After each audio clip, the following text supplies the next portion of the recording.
we're not here to talk about me, even though it's a terribly interesting subject. So let me begin by turning to Dave Oddo and Karen Kerrigan, both who also were students of mine, believe it or not. I think I was 12 when I started working here.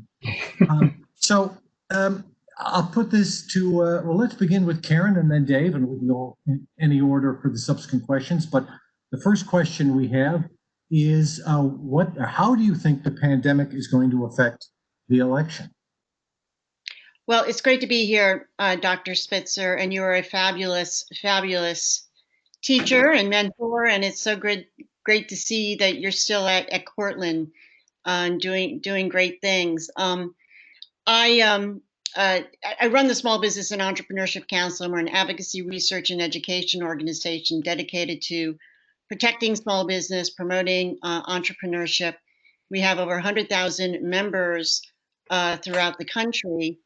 And, obviously, if you've been reading your newspaper or any of your media platforms, you've seen that really small business entrepreneurs, their workers have been devastated by the pandemic. So that's an issue that we're working on each and every day in terms of relief and recovery, and working as hard as we can to get the two sides together to come up with another stimulus or recovery package that will help this sector and all Americans. Actually, we work in a very broad coalition with government officials, big companies, small companies, etc. So, in general, I think this pandemic it will greatly impact the election. And as you can see by the fact that as of 2 days ago, 27.5 million people have already voted early, that voters are engaged. I mean, they were engaged prior to the pandemic, and they're very engaged right now. There is a great concern about the future of the economy, which has been driven by actions taken to mitigate, the spread of the disease. And of course, there is great concern about COVID-19 itself and the desire to put the pandemic behind us by safely bringing a vaccine to market and getting the nation back to quote unquote normal and on the road to economic recovery. So the employment rate still remains very high. I think it's the highest of any president heading into an election since 1948. And so the voters, the American public, want to hear, what is the plan? What is the plan for recovery and relief? Obviously very concerned about their economic future, their jobs. And so the economy is, according to Gallup, the #1 issue. And I think it's off the charts compared to other elections about the concerns. And obviously the economy and what's happened has been pandemic driven. So yes, it's going to greatly impact this election. Dave, why don't you go ahead? And I neglected to ask Karen, but fortunately she jumped in to say something about what you do and how that perspective brings you to your reaction to the question of the impact of the pandemic on the election. So please go ahead, Dave. All right. Well, first of all, I have to tell you, it's an incredible thrill to be here 34 years after sitting in your class, to be here talking to you about this and to just, be part of this. And I wanted to thank everybody for all the work in putting this together. But Professor Spitzer, thank you for having me back.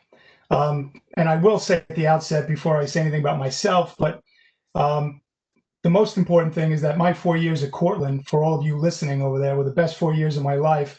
And I envy you in some way that you're still there and enjoying all those great things. So I'm a partner and senior trial attorney at my firm of Oddo and Babbitt in New York City. I am a past president of the New York State Trial Lawyers Association. And in that role, I had law I've lobbied for civil justice issues, and I think I can touch upon some of those that are in play right now. But I've lobbied in D.C. and in Albany for various civil justice issues over about a little over 15 years, I guess now. I concentrate my practice in the trial of medical malpractice and criminal cases. I'm admitted to practice in state court in New York, Connecticut, the federal courts, including the United States Supreme Court. I also have just as a side note, I am the host of a legal and political podcast, The Trial Brief, which is on all of the major platforms. Getting to the question, I think Karen's 100% correct. I don't know how you can how you can overstate the effect of the pandemic on this election. I don't think there's anything. There may be some comparable examples, I guess, over time, but this is something we've never seen. In that, the way to think about it, I think, is to picture where this election would be without COVID, right? So without COVID, you're looking at a booming economy, I would think, Karen, right? So you got a president, you got an incumbent running on a booming economy right now, making the final closing argument on the economy. You've got a built-in base that won it for him in 2016 that didn't go anywhere really, and may have picked up, if the economy was good, it may have picked up even more voters in the Rust Belt, right? Maybe some more voters in Michigan, more in Wisconsin. So, Pennsylvania. With COVID now, there's no separating COVID from the economy, right? So the economy is COVID. COVID is the economy, and with that go the fortunes of the incumbent. Okay, so it's dramatically changed, and I think what I could feel, and what a lot of people I've spoken to felt as the pandemic moved along. Basically the president is running on, the incumbent's running on himself, not on a party platform, basically. And through the course of COVID, as COVID rips through the country, and we see a degree of ineptness, ineptitude, I guess is the word, or just an inability to handle the crisis.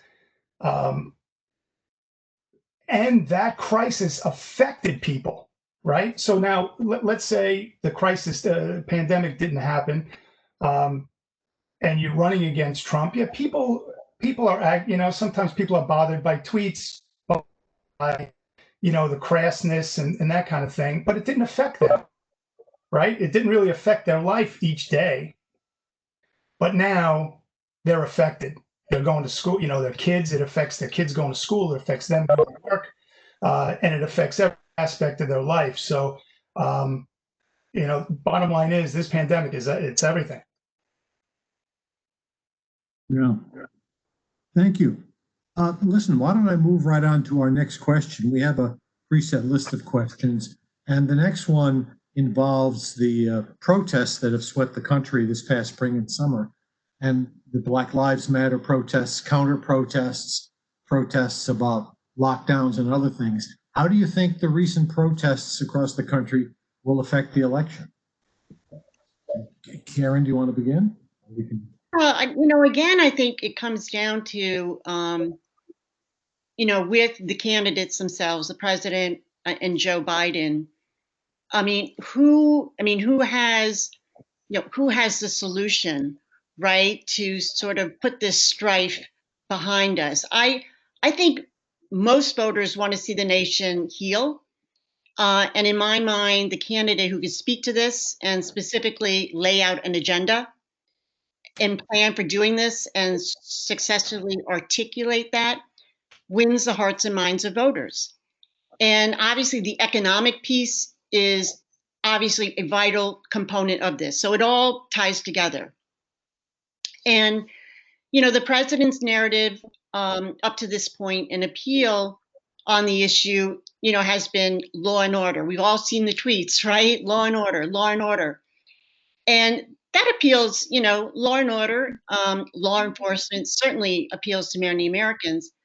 But the question, is, and when I talk to our members who actually, many of them are in these urban areas and have been impacted, by the protests, they want to know what is the plan for addressing the root causes of the protest. Yes, I know the president can point to things that he's done in the past in terms of the economy and in terms of, all income groups getting a boost and people moving up in the economy. But how are we going to move forward? So I always believe in, and looking at, previous, elections that haven't been around for a long time, that a solution-oriented approach wins the hearts and minds of voters on most issues. And I have to say, again, from a small business perspective and standpoint, some of our member businesses, have been located in these, are located in these urban areas and in these other areas that have been impacted by the protests. Some of them have had their businesses harmed or partially destroyed. These are entrepreneurs of all colors and genders and background who very much support law enforcement. But, they do happen to see racial injustice. They're very much want a desire for an end to the strife. They want to be part of the solution. And I think, that's, from my perspective, again, I don't know if the scare tactics are necessarily going to work, in terms of we won't have law and order, with Joe Biden. I don't think that's the case. But I just think that voters want to see, of all stripes, Democrat, Republicans, Independents, everybody in between, what is the solution? How this is fatigue, in terms of this type of what's happening, and they want to see an end to that. And again, so the pandemic, racial inequality, the economic solution, all this ties together. And anyway, so I'm not quite sure that answers your question, although I think it heightens, other issues that need to be addressed right now in terms of the economic platform and where the candidates are going to be taking us, what their economic vision is and what their plan is as well, because it definitely ties into, the cause of the protest, in addition to some of the law enforcement issues as well. Yeah, Dave? Yeah, I agree with everything. I think that racial inequality and policing issues have been around for a very long time. The difference here was the killing of George Floyd back in May, where it was very unique in that the whole world watched 8 minutes and whatever it was, 8 minutes and 46 seconds of really some of the toughest video that I've ever seen. And I think that the reaction to that was amazing. I mean, look at every city, the marches, the protests. I think that people who wouldn't normally have been in tune to those issues or paid as much attention to those issues did so because of that video. And Jason Blake in Wisconsin, same thing.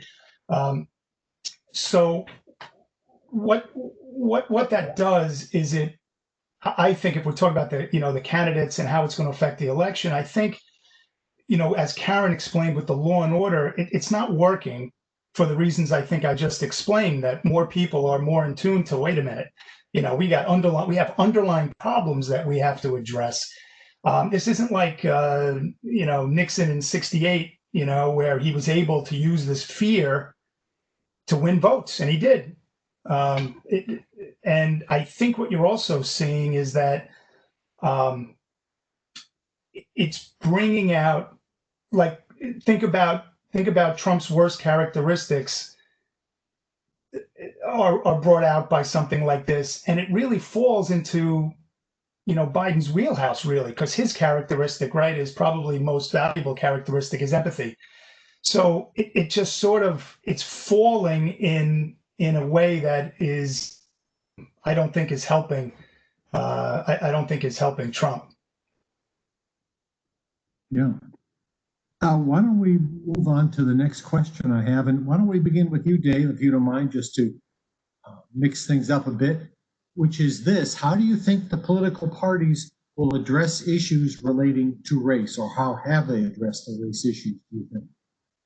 Yeah, I think Karen pointed out how the Republican Party is has made it a point to draw a line, to polarize this issue, where it's going to be law and order. And we saw order meant to them. We saw when they cleared the streets by the White House, how that went down. And we saw what that looks like. And what I find interesting about this, and I don't want to digress, but I think it is connected, where, going back all these years, political parties had platforms that were, right, they were announced at the conventions, usually, where you would have a layout of what the proposals were, what the ideas were. And we don't. And we never, they never adopted a platform. They were just going to go along with whatever the president wanted to do. And so they're following the lead on law and order. And what law and order looks like to people is pretty damn scary. And, I think that we have to address the underlying issues. And I think people understand that. And I think that's what the left is trying to, and I think successfully laying out, that, we're not trying to defund the police, but we need reforms. And I think that resonates with people, everybody who love law and order, no matter, and they have their own idea of what that is. But I think they're addressing it. I think they're addressing it. They're following the leader. Okay. And I think that law and order, and Karen pointed out and was right on the money, that it's not a winner. It's not a winner for them. Yeah, and I would address this more, I think, from a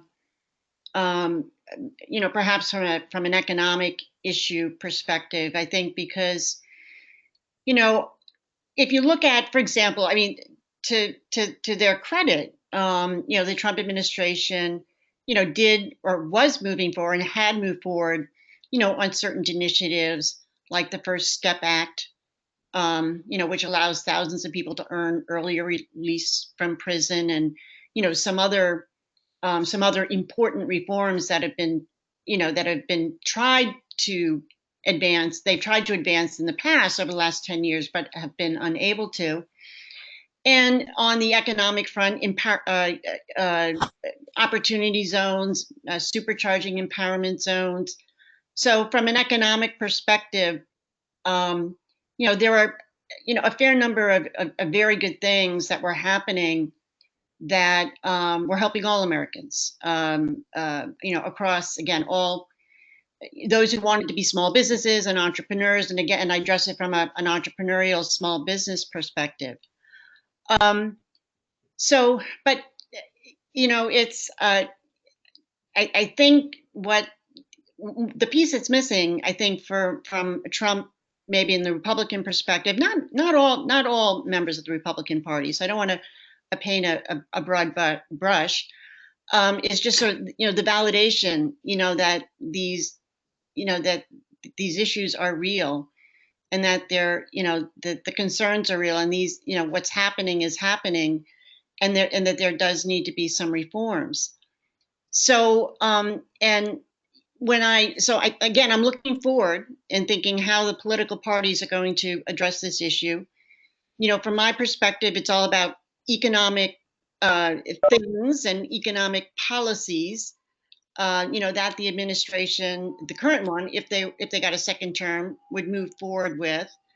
Although there needs to be entire rebuilding and recovery, of many of these urban areas because of what's happened with COVID, non-protest related. Just, the fact that a lot of these businesses are in areas where people would come into the cities every day and come into these, urban areas, and they no longer have customers. There's no diners. So there has been a decimation, of businesses, in these areas that really requires sort of a Marshall Plan, if you will, for rebuilding these areas. And so, that type of vision, that type of plan, is when I look at the Biden plan, I do see through their build a better. What I have a little note here, and I always get this wrong. That's why Build Back Better agenda. That in every piece of the agenda, it does racial equity is a distinct pillar of that broader agenda, but also included in many other pieces, from healthcare to the pandemic to the economic solutions. Very, very comprehensive. And again, that's not to say that moving forward, Trump's economic agenda and what he wants to do in terms of maybe making the tax cuts permanent and doing more, to invest in opportunity zones and improve upon, some of the things that he started in his first administration aren't good. But again, it's like, well, where do we go from here? Because sort of this racial equity issue has only gotten worse given what the impact of the pandemic has been, both health-wise and also economically. The Black-owned businesses, Hispanic-owned businesses that have been disproportionately impacted by this, by the pandemic. So, again, it's maybe we just haven't seen the opportunity of both candidates to address this issue in a debate format, because the last debate really wasn't a debate. But I think these are the issues that Americans want to hear more about, and we're just not getting at this point. But those, I think, again, the candidates and the parties that get out there and articulate what they're going to be doing for all Americans, including, some of these racial equity issues, is going to win the hearts and minds of voters, and I believe win this election. Well, on the subject of issues, let me turn to the other really big issue, the one that existed before the start of this year. Dave, if I could go back to you, which is healthcare. How do you see the healthcare issue affecting this election? Well, I never can gauge, you never can gauge how much, people are paying attention. It's very confusing, to people. A lot of people are not engaged. So you have a lot of people who work in 2 jobs or working a full day that, coming home, taking care of their kids, they're exhausted. They're just not paying attention to the day-to-day things. And, you're hearing the Republicans say that, we're going to protect your pre-existing conditions. And, I think healthcare should be a huge issue. And I like to think it is. I would like to think that people are paying attention. I think what's been amazing to see over these years, last 6 years, I guess, 7 years, is how Obamacare has gotten popular. I think the last numbers I looked at, I was very surprised, where there's a large number of people that they love it.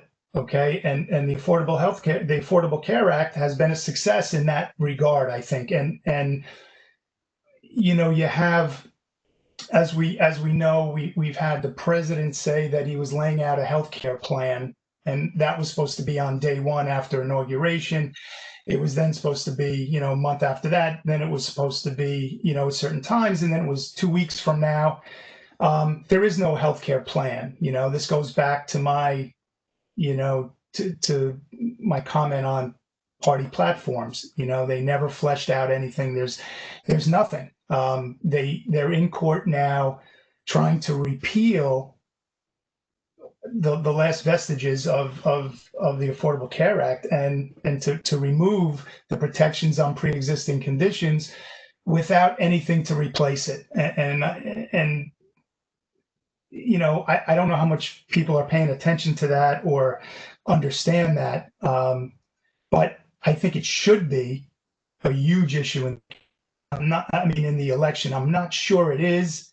I don't hear people talking about that as much as other things, but I think it should be something that people should be very, very worried about, because it's going to, you know, I don't even know how it would even work if there was some sort of repeal with no replace. And we're talking about, you know, millions and millions, tens of millions of people being left without health care. So I don't know how that works from you know, the standpoint of the economy. I don't know how it's work, you know, would work from the standpoint of just raw politics, but I don't know if it's going to have as big of an impact as it should.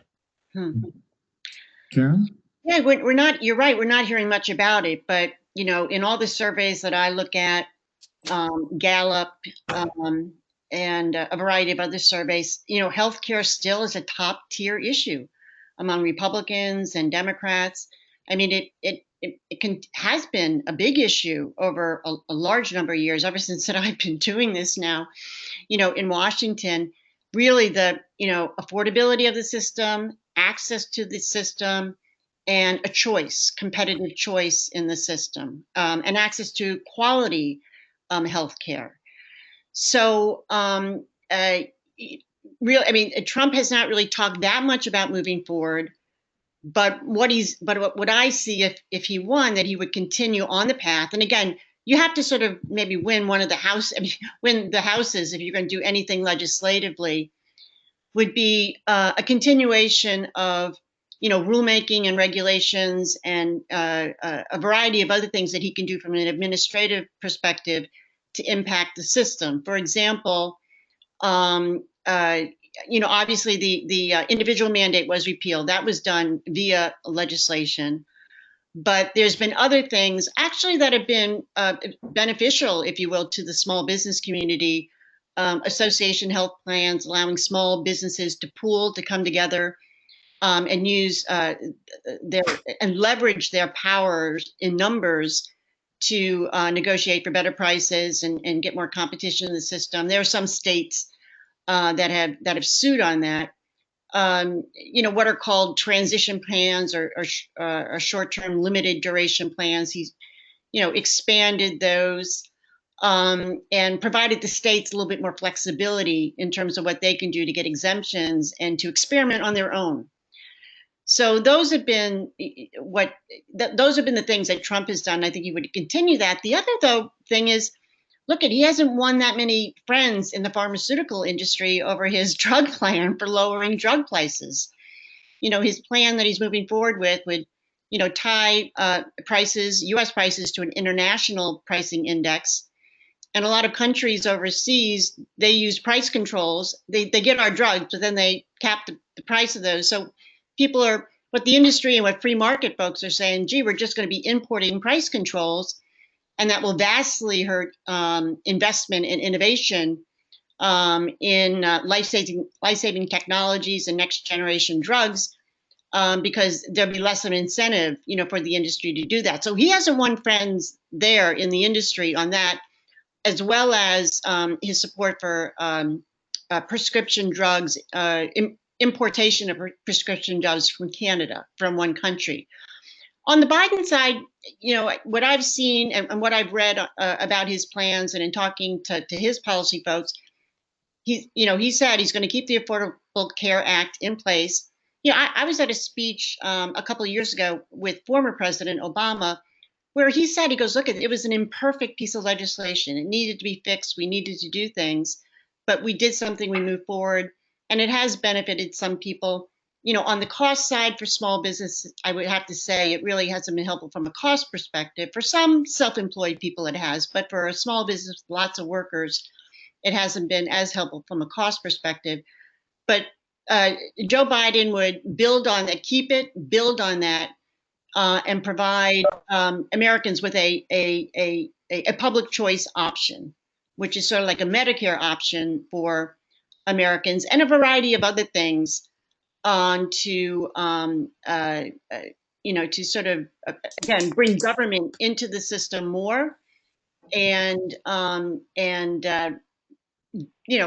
with the hope of bringing down prices and increasing competition. And so that's sort of the big issue at this point. Would the Biden plan in fact improve competition? Would it create rationing?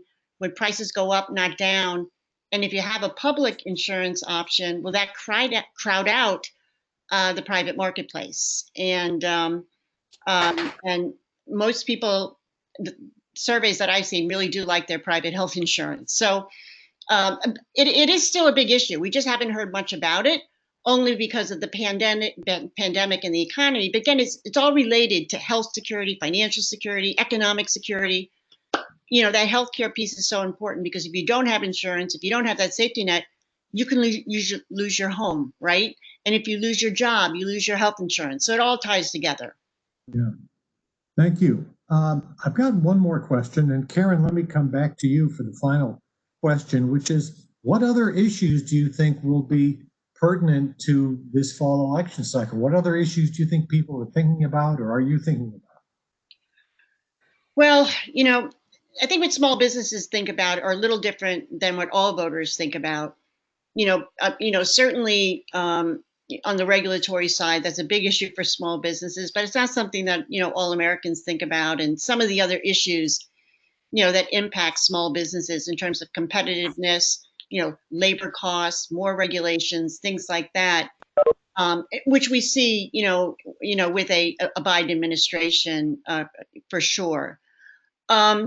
I think one of the other issues, and I guess it will be a debate topic, this coming Thursday, is on the whole issue of foreign affairs and national security, and that is a top tier issue with both Republicans and Democrats. So that is, a big issue. How we're perceived around the world, and terrorism is also thrown into that basket as well. How vulnerable are we?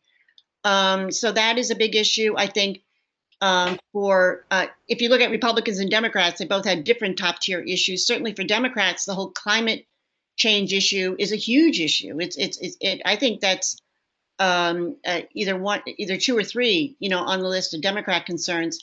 And I think with both parties as well, and it's really not an issue that's being discussed too much, but look how it's impacted education. I mean, the pandemic has impacted education. That's still a very, very big issue. And then and how the pandemic has impacted education, how kids are receiving, how they're getting their education, the quality of that education. So again, that's another big issue that really I haven't seen either a candidate or party embrace and come up with a plan and a vision. I think definitely the pandemic has changed a lot. About how people's perception about how they can be educated. I think it's a space where there can be a lot of innovation, but I don't see either the candidates sort of, seeing the vision or talking about it that much. And it's always been a huge issue, obviously, for parents with kids, and the people on this, obviously, all the students that we have right now, that are a part of this webinar. So those are a couple of issues that come to mind. Thank you. Dave. Yeah, in my world, all of those things are very important, but in the legal world, we're all very concerned and really extremely disturbed by the attacks on our institutions. Okay, and we've seen really a systematic tearing down of norms, and more importantly, I'm a former prosecutor, and to watch what has happened to our Justice Department, and to watch how the Attorney General how that position has been really morphed into something that is scary in terms of the power that really unleashes, from the executive. There have been, it almost seems daily there are abuses, conflicts of interest. Okay, that whether it's conflicts of interest in small departments, bureaucrats, whether it's it doesn't matter. It could be the post office, it could be the Department of State, and it could be the White House. So we've seen on all levels a tearing down of norms, really an attack on the institutions. And I don't think it's hyperbole to say that, from a legal standpoint and from just a government, looking at government, right, the structure of government with the separation of powers, and that, there's a very, we're all worried about, a slide toward authoritarianism. And we're seeing these tendencies, and we're seeing the system that we knew not working the way it should, and that affects people's liberty. It affects their civil rights. So those are concerns that we have in my world. If I can just throw one more in, and that is, and it's sort of a little different now in terms of the future of the American workforce, right? I mean, there was, when, are we educating students and training people that our workforce needs, right? Well, this has been sort of upended somewhat by the pandemic, right? In terms of, gosh, what is going to be the future of the American workforce? And now we see women who are leaving the workforce in droves. And again, which only underscores the whole childcare issue. And we really haven't addressed that, I think, to the extent that we need to. For once we get back to full recovery, are we going to have, the workers that we need, in order to have robust recovery? So that, to me, I think, is a very, very important issue. I mean, certainly businesses have been concerned about that in terms of accessing qualified and the skilled workers that they need in order to grow their business, no matter what type of business, technology, dining, restaurant, whatever. But also now I think we've shifted a little bit in terms of, again, sort of the women leaving the workforce, and where are we going? And again, and how the childcare issue also ties into that, I think, is critically important, particularly if we're still going to be educating our kids from home. So a lot of uncertainty in that regard, but I think it's something I'd love to see a question on that thrown to the candidates or to anybody, any Republican or Democrat at a town hall meeting that happens to be running for Congress, and what their solutions are. Yeah. Thank you. Shauna, I don't know if you want to guide things, but we wanted to open up for comments or questions. Do you want to? Yeah, so we got one from Mark. Mark, I'm going to try to ask it the best I can. On the BML topic, isn't there, sorry, I just lost it again. A stark difference between the candidate, and then he tries to give an example of Joe Biden supports reparations, which could help with the economic status on fellow countrymen. And then versus the current president, who is more kind of on a Confederate general side. Do the panelists have, hang on one second, you have to scroll through these, have comments on this? David, I'll throw that to you. Okay. I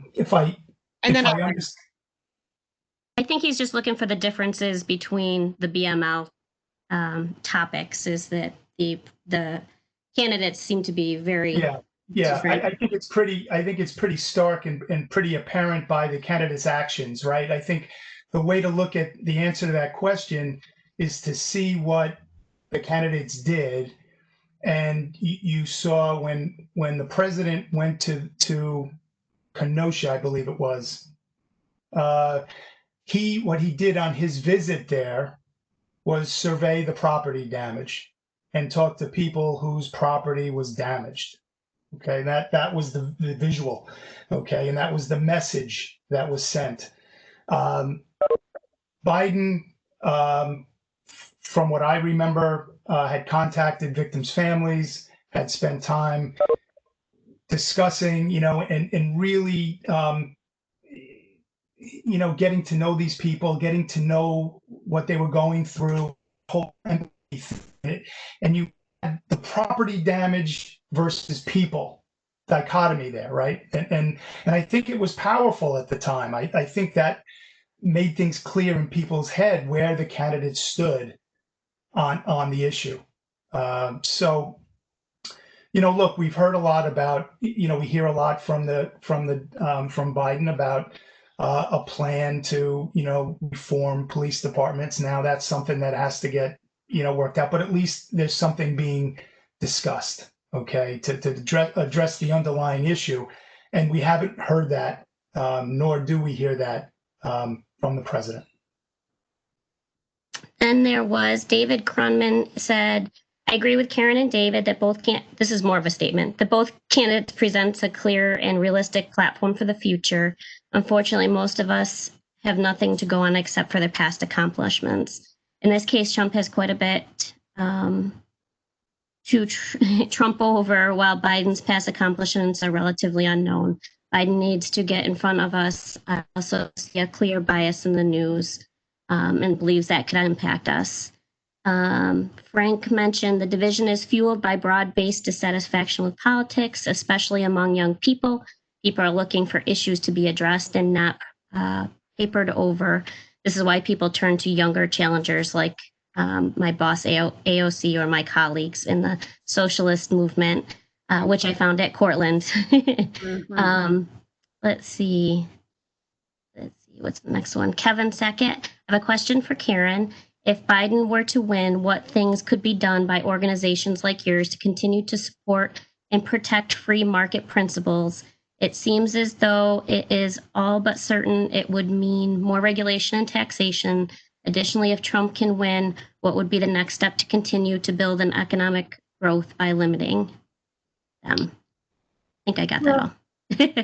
Yeah, and I'll just base that on my experience in working with both parties, both Republicans and with Democrats that are in the White House, and obviously take over the levers of power in all the regulatory agencies. And fortunately, we've been successful, I think, in working with both parties. Obviously, from a small business perspective, our agenda is a little bit more limited government, let innovation, let entrepreneurs come up with solutions. And sometimes government gets in the way. There's barriers. There's things that need to be modernized and changed. And if and I'm talking to both campaigns, as we speak, because they're always looking for ideas. And that was the beauty of working also with President Obama when he was in for 8 years.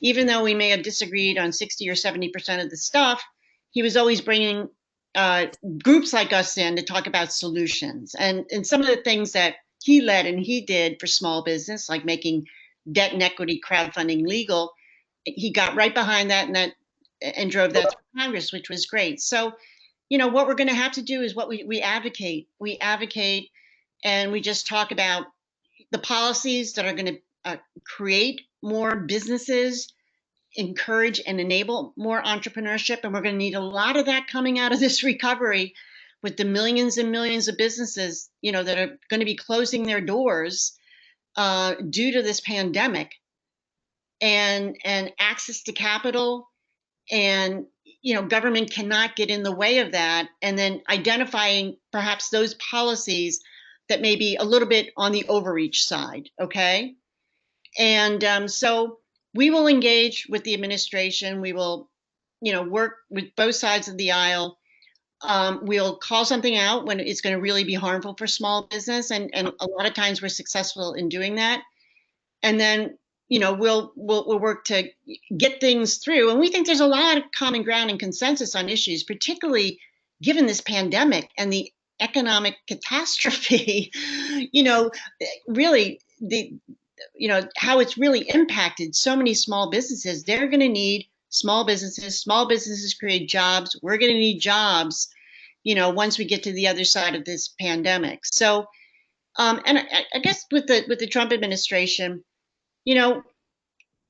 just like with the Obama administration, yes, we have access, we can talk to them. That doesn't mean it's easy to get things done.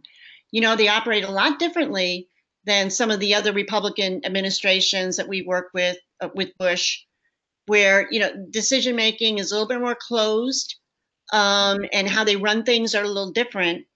But I think some of the things in terms of tax policy modernization, continuing to look at the federal regulatory system in terms of getting rid of outdated regulations, streamlining rules, modernizing, and also the big piece, I think, really, what are we going to do to bring some certainty back to the economy, to help it grow, to encourage strong small business growth, and also more new business creation.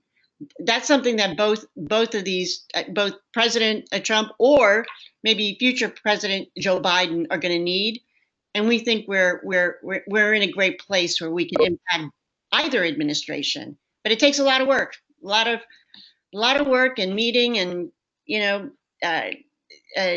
and talking, and the squeaky wheel gets we're the squeaky wheel for small business here in Washington.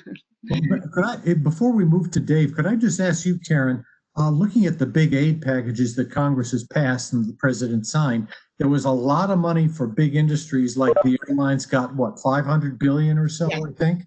Yes. And there was money aimed at small business, but did you have a sense that small business sort of got enough to keep it going, or was there a sense that they got the short end of the stick from the aid packages that have been passed? We got a little bit of the short end of the stick for a couple of reasons. Number one, because many small businesses, sort of the pipelines, the businesses that need it, they didn't have access to it. Like some of the, businesses, minority-owned businesses, women-owned businesses. So that was a problem during the first phase. And then once the second phase happened, that money started to unleash a little better. And some of the programs really didn't align with business needs on the ground. For example, the Paycheck Protection Program, a little too restrictive. It just was, it had to keep changing to keep pace with the pace of the pandemic.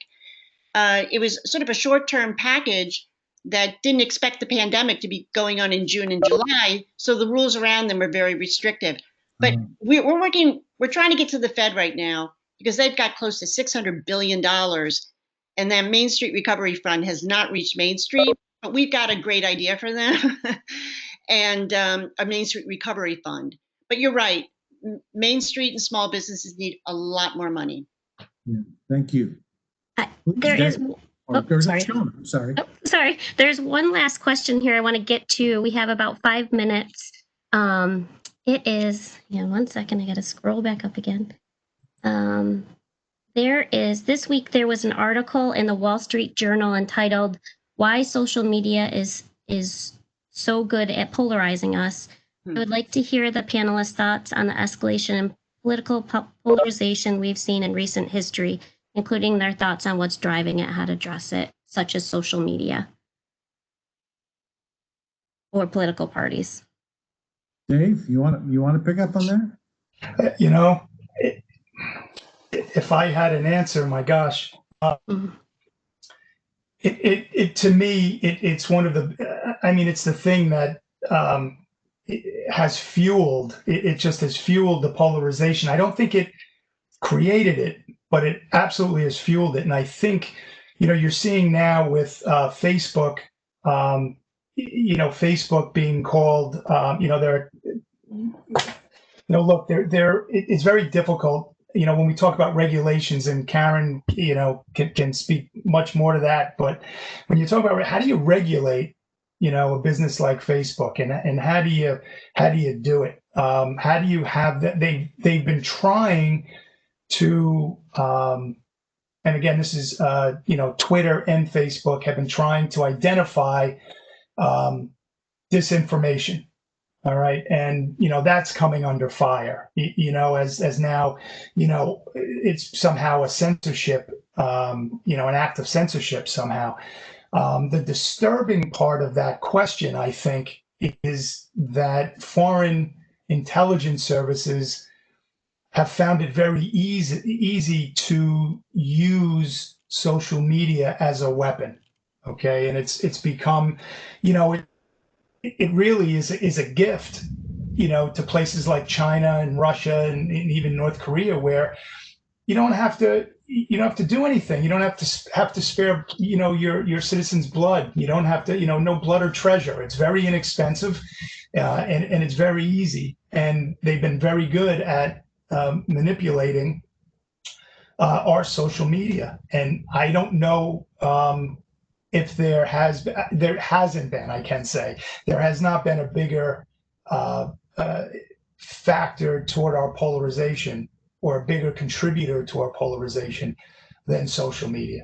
Mm. Yeah. First part, one of the things about that too is people can do things anonymously. You could send out information, you could make comments, you could, send out a photo that's been doctored, and there's no accountability whatsoever. And it's I'm afraid that's something that we're going to be dealing with for a very long time. And I don't know how we get a grip on it, to be honest with you. Yeah. Yeah, that's a really tough question. And absolutely, polarization has occurred. And, and I think with an issue like small business and, getting small businesses sort of this next round of relief and freeing up 138 to 140 billion in PPP funds that are still sitting in Washington right now, idle, and getting a bill through the Congress and to the president's desk that just said, "Oh, let's renew it, let's restore it. There's 140 billion left. We'll change it a little bit, reform it, and then see that should be easy because both parties created the PPP program, right? They've changed it once, they can change it again, but it's just." There's a massive amount of special interest, that, really do control Washington. And I believe in everyone should be able to speak up. They should be able to join a group. There is a group for everything. There's an association for everything. And what David, I think, speaks to the issue in terms of transparency. I do think there needs to be a lot more transparency in politics, just like there should be a lot more transparency in social media. I'm a big fan of social media. I think it's done a lot of things for small businesses and for entrepreneurs and for individuals to get their brand out there. And that's when it's used right? But when it's used for harm, what do you do? And I know that, the FCC now is looking at Section 230, which really would sort of restrain, restrain or restrict these companies. But do we really want to do that? I mean, this is a very, very tough question. And it all goes back to, I think, in social media and anything that you're looking at, to really verify. Don't trust first. Don't trust, but verify, and then validate. And, that's, if my kids grew up with social media, this is what I taught them all the time, but yeah, it can be a cesspool, both in politics and and other things. So I don't want to leave on a bad note, but anyway.